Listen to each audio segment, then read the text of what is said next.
What's up, money misfits, and welcome to Smart Money, where our mission is to help you stand out from the broke masses so you can live a richer and more fulfilling life. Today's video is going to be very different. Our topic is going to be a bit more somber in tone. In today's video, we're going to discuss how millennials can help their baby boomer parents with their estate planning needs. This is a very hard video to make as it deals with helping our parents make their end-of-life plans. Please drop a comment telling me how you feel about this video and watch the video until the end. The Unluckiest Generation. As I mentioned in a previous video, millennials are the unluckiest generation in US history. We've dealt with cyberbullying, school shootings, 9/11, 2 once-in-a-lifetime recessions, a generation of war, $1.6 trillion in student loan debt, and a worldwide illness so devastating you can't talk about it on YouTube. We're marrying later than previous generations and having children later also. And people still somehow see us as entitled. It's just weird. But it seems like our luck is about to change. According to Coldwell Banker, millennials are set to be recipients of the largest wealth transfer in human history. By 2030, millennials will have inherited an estimated $68 trillion of assets from our baby boomer parents. There's only one small problem with that. In most cases, this inheritance will cost our parents their lives. The saddest thing is that even though the only two certainties in life are death and taxes, most Americans don't even consider what happens to their estate after they pass away. According to a June 2021 Gallup poll, slightly fewer than half of US adults, 46%, have a will that specifies how they want their money and estate to be handled after their death. Since 1990, 3 other readings on this question have yielded similar conclusions. Dying without a will. Please remember that I am not a lawyer and none of this is legal advice. When you pass on without a will, you're said to have died intestate. When this occurs, the intestacy rules of the state in which you live will govern how your property is dispersed following your death. This includes bank accounts, securities, real estate, and other assets you may have at the time of your death. Real estate owned in a state other than the one in which you reside will be treated according to the intestacy laws of that state in which the property is located.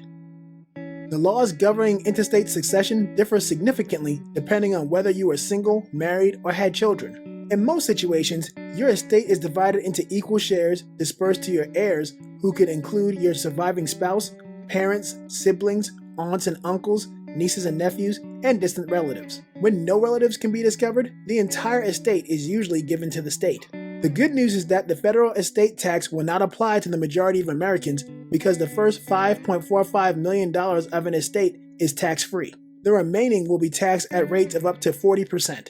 However, states still levy their own estate taxes, and their exemption thresholds are often significantly lower than Uncle Sam's. In Minnesota, for example, an estate worth more than $1.6 million will be taxed at rates as high as 16% this year. Without a will, you may forfeit crucial tax advantages, such as marital deduction, which allows your surviving spouse to inherit your whole estate tax-free. When Aretha Franklin died intestate, without a valid will, in 2018, she joined a surprisingly extensive list of prominent celebrities who had done the same, including Prince. She made the work of settling her affairs more difficult for her survivors by failing to prepare an estate plan.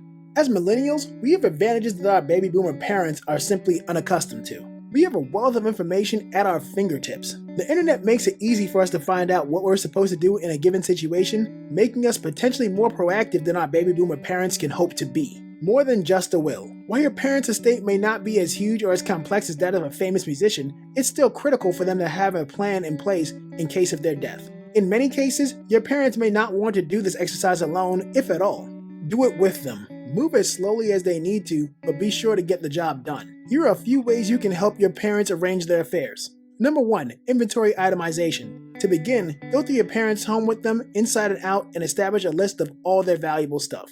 The house itself, television sets, jewelry, collections, vehicles, art and antiques, computers or laptops, lawn equipment, and power tools are all examples. The list will likely be far longer than you expected. As you continue, help them make notes if someone comes to mind who they'd like to have the item after they pass. Number 2, continue with non-physical assets. Next, begin by adding non-tangible assets to your list, such as items your parents possess on paper or other claims based on their death. Brokerage accounts, 401k plans, IRAs, bank accounts, life insurance policies, and other policies such as long-term care, homeowners, auto disability, and health insurance will be listed here. Include any account numbers and the location of any physical documents you have on hand. You should also include contact information for the companies that own these non-physical possessions. Number 3, compile a list of debts. Establish a separate list for any open credit cards and other debts your parents may have. This includes vehicle loans, mortgages, home equity lines of credit or HELOCs, and any other debts they may have.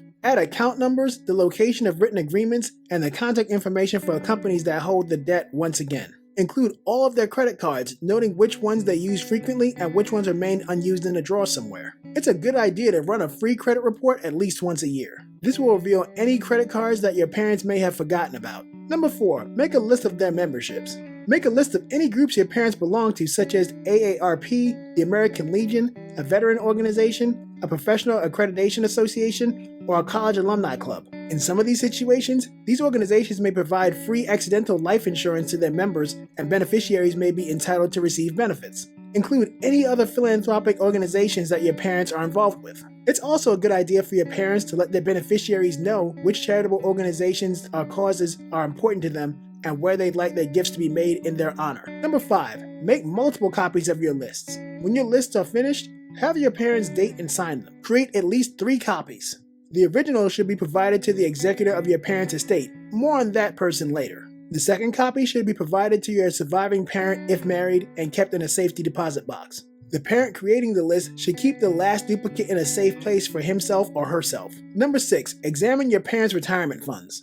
Accounts and insurance with chosen beneficiaries will be transferred directly to those individuals or entities following your parents' death.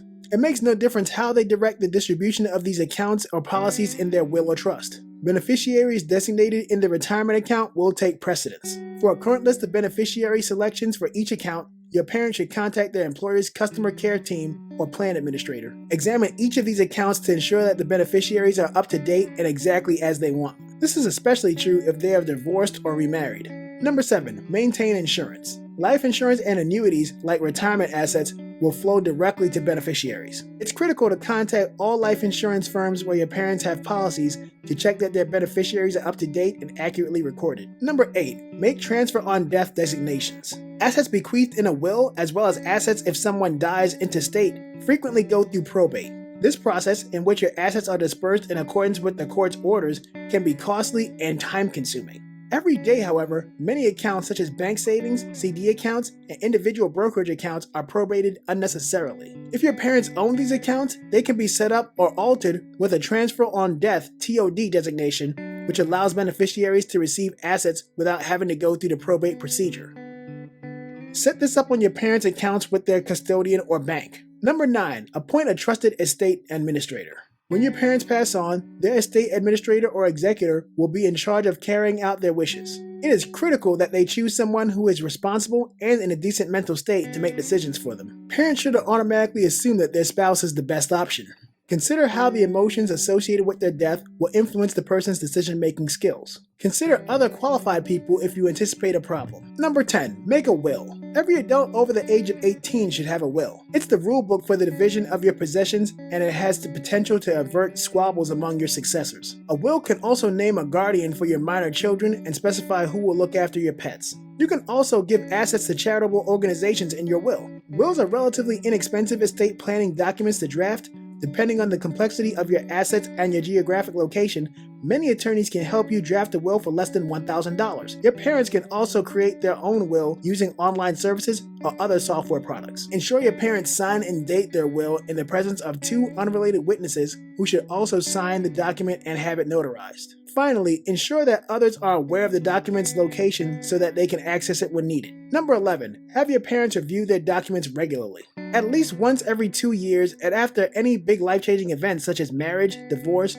birth of a child, and so on, your parents should review their will for revisions. Life is ever-changing, and their assets and desires are likely to alter from year to year as well. Number 12, send a copy to the administrator.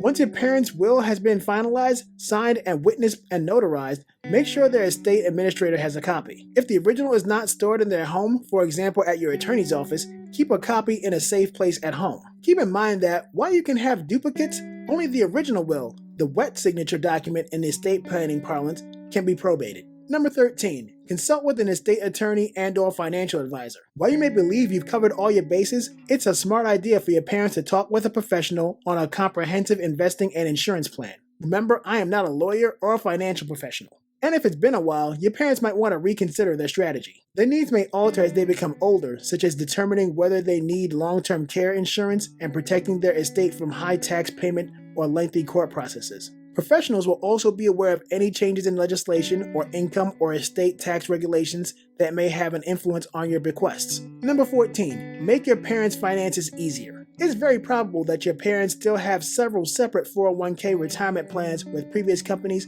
as well as several different IRA accounts. You may wish to explore combining these accounts into a single individual IRA. Account consolidation gives better investment options, lower prices, a greater variety of investments, fewer paperwork, and easier maintenance. Number 15, finish all other important documents. At the very least, your parents should draft a will, a power of attorney, a healthcare proxy, and a living will. Their will should also name guardians for their small children and any pets. Consider executing both financial and medical powers of attorney so that people they trust can handle their affairs in the event of their death. They can also give step-by-step directions in a letter of instruction, as well as their personal requests for things they'd like at their funeral, or what to do with their digital assets like social media accounts. If they're married, each spouse should write their own will, including provisions for the surviving spouse. Finally, ensure that all parties involved have copies of these documents.